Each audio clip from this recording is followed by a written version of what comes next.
सिंह यादव जी को भावभीनी श्रद्धांजलि। आज जिस विषय पे प्रेस कॉन्फ्रेंस करने वाले हैं एक गंभीर विषय है। जिस प्रकार के भाषा का प्रयोग आम आदमी पार्टी ने माननीय प्रधानमंत्री जी के लिए किया है, यह अपने आप में आम आदमी पार्टी किस प्रकार की पार्टी है, किस प्रकार की इनके मंशा है, इसको उजागर करता है, इसे दिखाता है। ये अरविंद केजरीवाल जी और आम आदमी पार्टी वो लोग हैं जिन्होंने कहा था वो हिंदुस्तान के राजनीति के चरित्र को बदलने आए हैं। देश के लोकतांत्रिक तरीके से चुने हुए प्रभावशाली और कर्मठ प्रधानमंत्री को अगर नीच कहा जाए, और वह भी एक बार नहीं कई बार एक वीडियो में गोपाल इटालिया जो उनके अध्यक्ष हैं गुजरात के, कई बार प्रधानमंत्री जी को नीच शब्द कह के संबोधित कर रहे हैं, यह कहीं ना कहीं आम आदमी पार्टी की मानसिकता को दर्शाता है। आज अगर मैं कहूं कि अरविंद केजरीवाल और मणिशंकर अय्यर में कोई फर्क नहीं रहा है, दोनों की भाषा का स्तर, दोनों का राजनीति करने का तरीका एक जैसा ही है, तो यह अतिशयोक्ति नहीं होगी।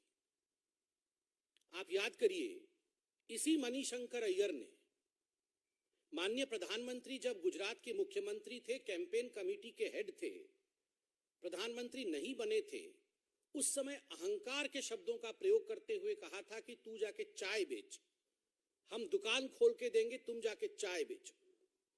क्या नतीजा हुआ उसका? इस भाषा का नतीजा यह रहा कि कांग्रेस पूरी तरह से गुजरात में समाप्त हो गई।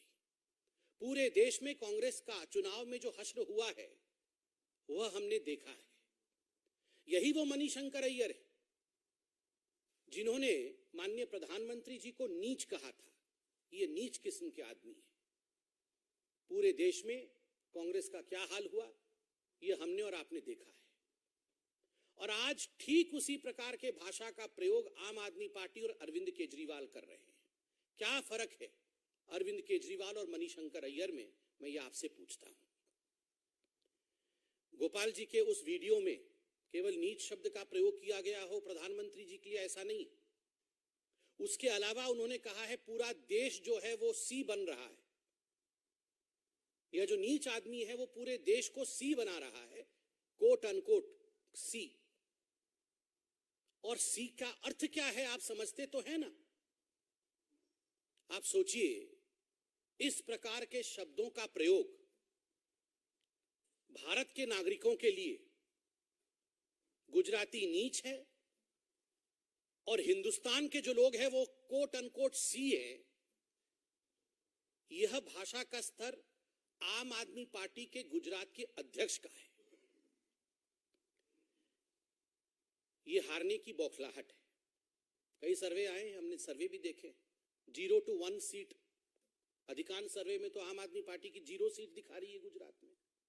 तो स्वाभाविक है जब जमानत जब्त होता है तो इसी प्रकार के भाषा का प्रयोग किया जाता है। और पहली बार नहीं है जब केजरीवाल जी इस प्रकार की भाषा का प्रयोग उन्होंने किया है। आप याद करिए, ये वही केजरीवाल जी है जिन्होंने माननीय प्रधानमंत्री को कावर्ड एंड साइकोपाथ, डरपोक और पागल कहा था। प्रधानमंत्री, क्योंकि केजरीवाल जी भी प्रधानमंत्री बनने की राह पे निकले पड़े थे, वो पूरे देश में गए थे प्रचार करने के लिए, और उस समय उन्होंने प्रधानमंत्री जी को कावर्ड और साइकोपाथ कहा था। क्या नतीजा हुआ वो आपने देखा है।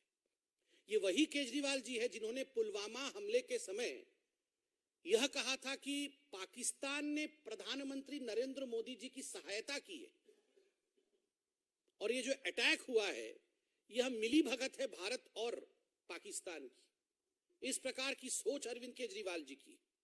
ये वही अरविंद केजरीवाल है जिन्होंने 2017 में जब गोवा और पंजाब के चुनाव थे उस समय ट्वीट करके प्रधानमंत्री को शेमलेस डिक्टेटर, बेशर्म तानाशाह, मतलब डरपोक, पागल, बेशर्म, पाकिस्तान से मिला हुआ, इस प्रकार के शब्दों का प्रयोग अरविंद केजरीवाल जी ने और उनकी पार्टी ने माननीय प्रधानमंत्री जी के लिए किया है।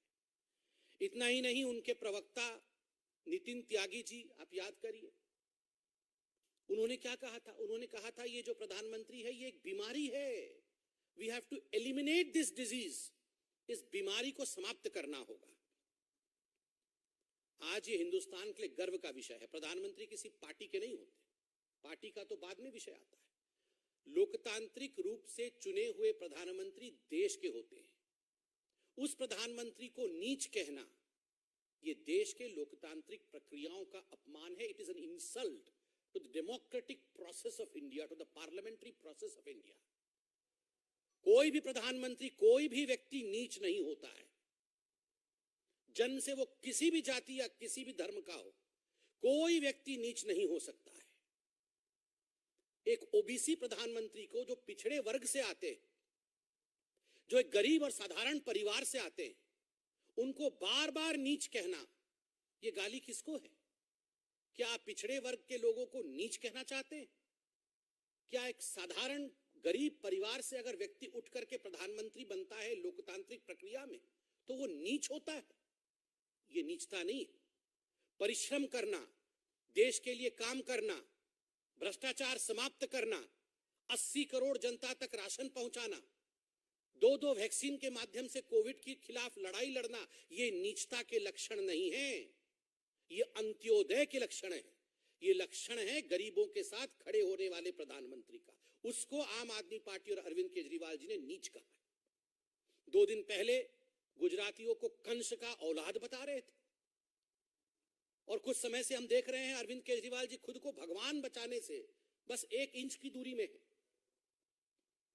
मैं तो कृष्ण हूं, मैं तो अवतारी पुरुष हूं। खुद कृष्ण, खुद अवतारी पुरुष, और बाकी गुजराती जो हैं वो कंस के औलाद। और बाकी जो गुजराती, आज अगर प्रधानमंत्री पूरे विश्व में ग्लोबल सर्वे में 75% की उनकी रेटिंग है, 75% की रेटिंग किसी भी विश्व की नेता की नहीं है, आज प्रधानमंत्री नरेंद्र मोदी जी की है। ये गर्व का विषय हिंदुस्तान के लोकतंत्र के लिए है। ये गर्व का विषय केवल गुजरातियों के लिए नहीं, ये हिंदुस्तान के लिए। इसलिए किसी पिछड़े वर्ग के व्यक्ति को, एक गरीब गुजराती को नीच कहना, यह गुजरात का भी अपमान है, यह हिंदुस्तान का भी अपमान है, यह लोकतांत्रिक प्रक्रियाओं का अपमान है। पूरी पार्टी में, आम आदमी पार्टी में हमने देखा 2 दिन पहले हिंदू देवी देवताओं के प्रति गाली, हिंदू देवी देवताओं के प्रति टॉलरेंस नहीं है। तो स्वाभाविक है, जब भगवान तक को बख्शा नहीं जा रहा है, ये प्रधानमंत्री जी तो और नेतागण तो मनुष्य, उनको तो गाली देंगे ही ये लोग। मगर याद रखिए, ये भारतवर्ष है, यहां की जनता बहुत बुद्धिमान है।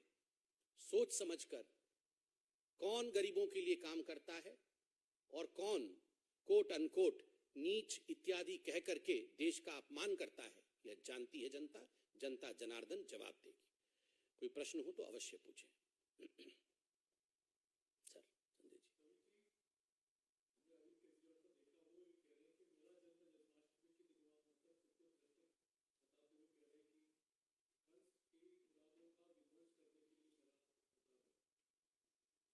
देखिए, ये तो बड़ा आश्चर्य का विषय है।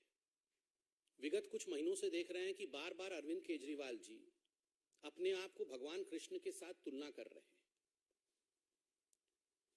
ये भारत की संस्कृति नहीं है। भगवान भगवान होते हैं। अपने आप को भगवान के पायदान पे खड़ा करना, अपने आप को कृष्ण कह के यह प्रोजेक्ट करना कि मैं ही चक्रधारी हूं और मैं आके यहां पर कंस की औलादों को समाप्त करूंगा। ये हिंदुस्तान की राजनीति में ऑपोजिशन के लोग कंस के औलाद होते हैं? क्या गुजरात के लोग कंस के औलाद हैं? आज अगर एक गुजराती देश का प्रधानमंत्री है तो आप उसको कंस की औलाद कहेंगे? किसको आप कंस का, और आप गुजरात के मुख्यमंत्री को कंस की औलाद कहेंगे? ये उचित भाषा है क्या? और खुद को भगवान कृष्ण बताएंगे? ये पराकाष्ठा है घमंड की, ये पराकाष्ठा है अहंकार की। और याद रखिए, भगवान कृष्ण सब कुछ सह सकते हैं, अहंकार कभी नहीं सहते। पूनम जी।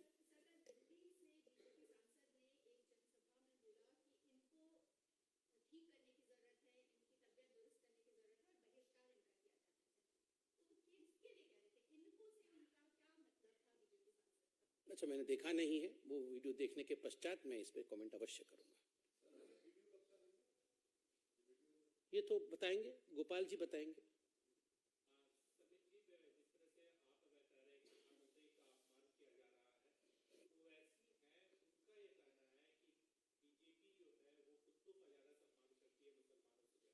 ऐसे भाषा का प्रयोग मुझे लगता है किसी को नहीं करना चाहिए। जिस प्रकार से वो बता रहे हैं, ये doesn't deserve a comment also. धन्यवाद।